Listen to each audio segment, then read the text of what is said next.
ఆషాఢమాసం వచ్చిందంటే చాలు అందరికీ గోరింటాకు గుర్తుకు వస్తుంది. ఆషాఢమాసం గడిచేలోగా ఏదో ఒక రోజున గోరింటాకు పెట్టుకోమని పెద్దలు చెబుతూ ఉంటారు. ముందుగా గోరింటాకు కొమ్మలను తీసుకొచ్చుకోవాలి. ఆకులను వలుచుకోవాలి. కొమ్మలు ఏమీ రాకుండా ఆకులను వలుచుకోవాలి. తరువాత ఒకసారి కడగాలి. మిక్సీ జార్ తీసుకోవాలి. అర నిమ్మ చెక్క తీసుకుని రసం పిండుకోవాలి. కొద్దిగా వక్కపొడి తీసుకోవాలి. వక్కపొడి అలాగే అరచెక్క నిమ్మరసం తీసుకోవాలి. మిక్సీ జార్లోకి శుభ్రం చేసి కడిగిన గోరింటాకు తీసుకుని అందులో వక్కపొడి వేసుకోవాలి. తరువాత నిమ్మరసం వేసుకోవాలి. కొద్దిగా నీళ్లు పోసుకుంటూ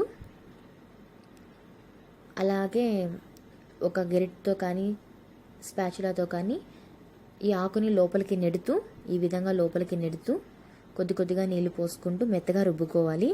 నీళ్ళు ఒకేసారి పోయకూడదు, జారైపోతుంది. అప్పుడు పెట్టుకోవడానికి వీలుగా ఉండదు.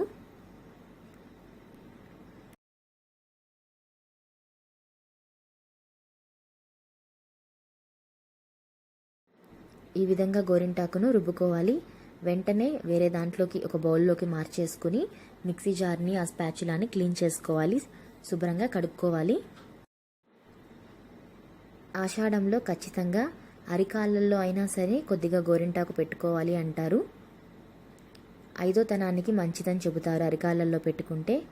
అంతేకాకుండా అరికాళ్ళల్లో కొద్దిగా గోరింటాకు పెట్టుకోవడం వల్ల శరీరంలో వేడి మొత్తం తగ్గుతుంది, వేడిని లాగేస్తుందని చెప్తారు. వర్షాకాలంలో వచ్చే చర్మ వ్యాధులు రాకుండా అలాగే గోర్లు దెబ్బతినకుండా గోరింటాకు రక్షిస్తుంది. ఆయుర్వేదం ప్రకారం గోరింట ఆకులే కాదు, పూలు, వేళ్ళు, బెరడు, విత్తనాలు అన్నీ ఔషధయుక్తాలే. కేవలం ఆషాఢంలోనే కాదు, అట్ల తద్దినాడు శుభకార్యాల సందర్భంలోనూ గోరింటాకు పెట్టుకోవాలని పెద్దలు సూచిస్తూ ఉంటారు. అలా ఏడాదికి కొన్నిసార్లైనా గోరింట అందించే ఆరోగ్యాన్ని అందుకోవాలని దీని వెనుక ఉన్న ఉద్దేశం. గోరింటాకు రుబ్బుకున్న తర్వాత ఈ విధంగా చేతికి పెట్టుకోవాలి. చేతికి పెట్టుకున్న తర్వాత కనీసం గంట ఉంచుకోవాలి. 2-3 గంటలు ఉంచుకుంటే ఇంకా మంచిది. కొందరు రాత్రంతా ఉంచుకుంటారు. గోరింటాకు తీసేసిన తర్వాత కొద్దిగా కొబ్బరి నూనె రాసుకుంటే ఇంకా బాగా ఎర్రగా పండుతుంది. నేను ఇక్కడ పని ఉండడం వల్ల ఎక్కువసేపు పెట్టుకోలేదు, గంట సేపు మాత్రమే పెట్టుకున్నాను గోరింటాకు. ఈ గోరింటాకుకు సంబంధించి ఉన్న కథల్లో బాగా ప్రాచుర్యం పొందిన ఒక కథ గురించి తెలుసుకుందాం. గోరింటాకు పుట్టుక. గౌరీ ఇంటి ఆకు, అది కాస్త గోరింటాకు అయ్యింది.